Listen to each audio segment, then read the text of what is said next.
This was the Foamco mattress factory. Its owners say it will be again. Rebuilding has started but will take at least 5 months. Last Wednesday, they say, burning fragments from nearby Israeli airstrikes set this place ablaze. Mohammed Hodari says the fire took as long as 6 hours to burn out, causing $3 million worth of damage. In Gaza, insurance doesn't cover war.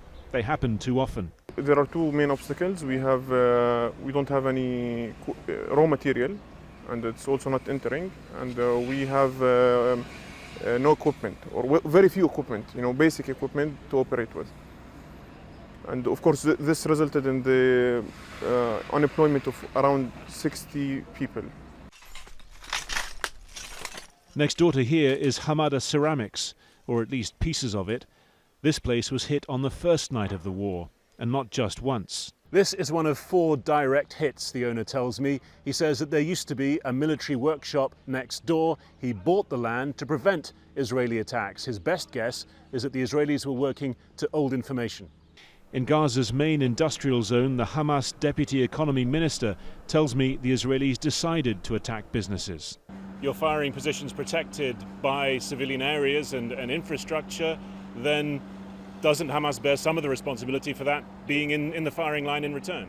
I can't say that Hamas as an Islamic movement, they were hide under civilians. The Israelis, they already assassinated their objectives, and they don't have any more objective to do so. That's why they start demolishing deliberately and fully intentionally our facilities.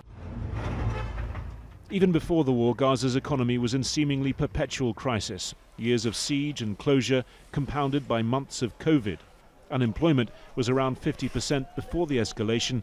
One business group estimates it's now up another 10 percentage points.